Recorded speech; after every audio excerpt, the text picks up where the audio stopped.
the way I see life like that, it is a beautiful life. It's actually doing it with tin cans or doing it with anything or oil cans that you made and made bricks and stuff out of it. I want to show that picture.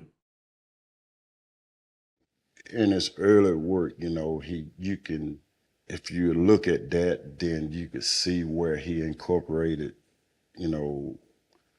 all of the materials and stuff that he was normally working with into his art. And from that point, you could kind of see the progress that he made over the years.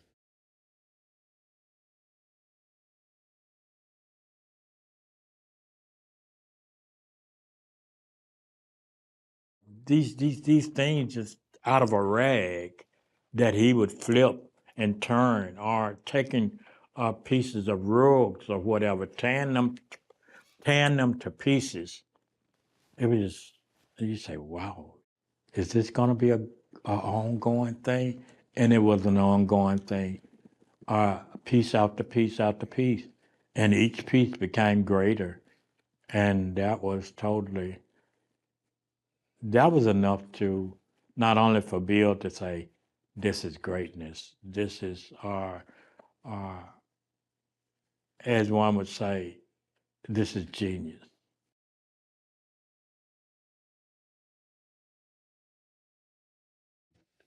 The time come in your life where all the stars line up right, and that's the perfect moment, and it's not going to exist another time in your life, is when everything you ever did in your life come together, because all the things that you did in your life makes up who you are.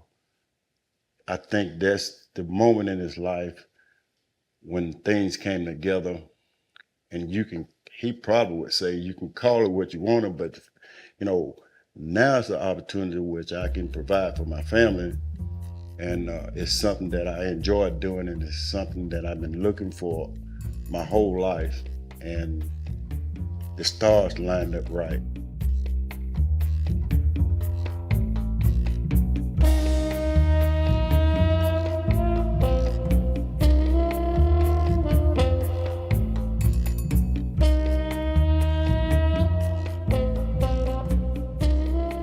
Now, his artwork is being shown, all over the world. So it's an amazing thing, I used to say many times that when I get grown, I'm gonna get this. And I got it too, but don't you think I didn't?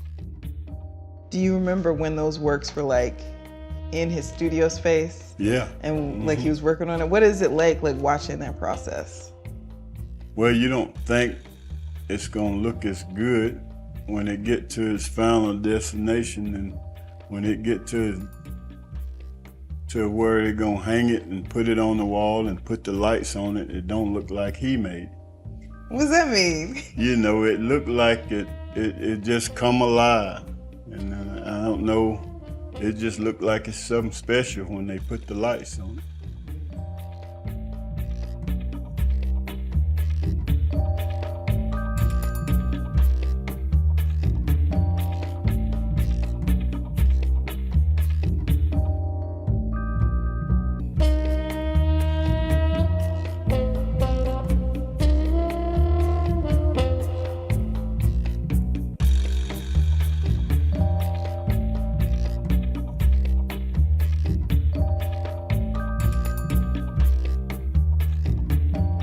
I think it's time to be celebrated. And if Alabama is gonna say, we wanna celebrate it, then let's do it.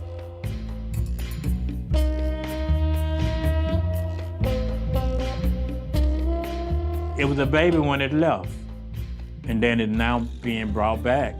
It had gotten time to grow, and it needed that time. I don't want to think about it being something that is at a late moment. But I remember this song that the G's Ben Quilters would sing. Give us our flowers while we yet live. And that's something that's heavily needed. Is we need a lot of celebration? And I need a lot of celebration. We need the Dow's family to return and say we want to do what our fathers again did. And they love me like I am affiliated as a part of the family. And I want to show them how much I appreciate that.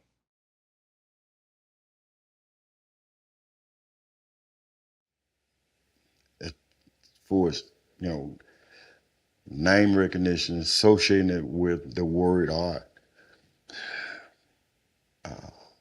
There's a lot of people in this community would like to be able to do that, just to associate themselves with it art. They know him. I mean, like I say, from teenagers up until, probably 90 years old if they still living.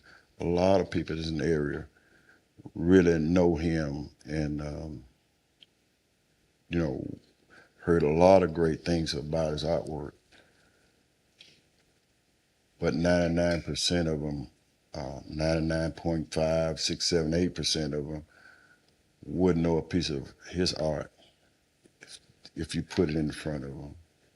And so that's the reason, this interview means so much to me and the family. And I just can't wait to see that day come. And I think it's something that the community been waiting on for a long time. Because you're talking about maybe 30 years,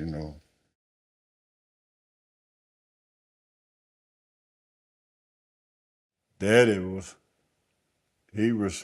respected in the neighborhood with people his age and people my age and people a little bit younger. They knew him, and a lot of them guys, I would like to let them know that he was having a show right here at home. So that would be fantastic. I'm gonna say 70, 80% of his life was dedicated to trying to create different things, which nobody paid attention to. And that's one reason I think the family's kind of like in shock today because, and it to a degree it's funny and then to a degree it hurts because we're reaping like the benefit of what he did in his life. But you also, it's a period in there that you could have supported and you didn't.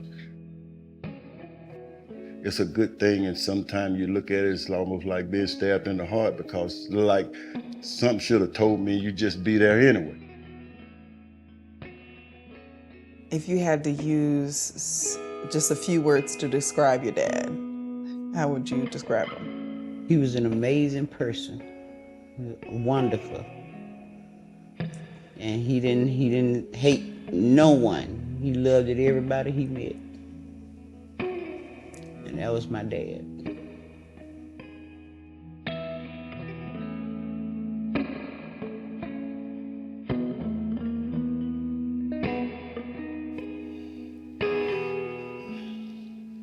But think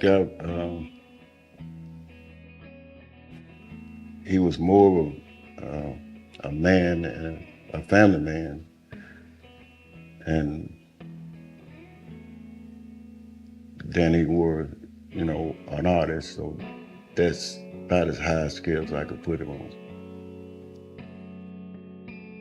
Just looking back, that I wouldn't want to be raised up with nobody except for him and my mom, Clara.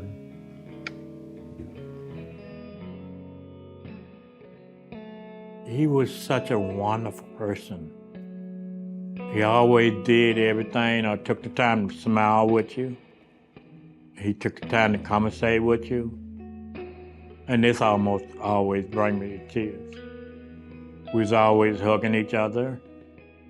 He was almost like a father to me, also like a big brother to me, also like a friend to me. Being my dad, he was my best friend, so. What is if you had to choose one word to describe your father, what would that word be? He was perfect. Yeah. I wouldn't trade him for nobody else, Dad. You know, I just want him. Yeah. Yeah, he was perfect. Like I said, I'm really proud of this moment because you all are here to document this time and this story. I think we could call it a true Alabama success story. Yeah.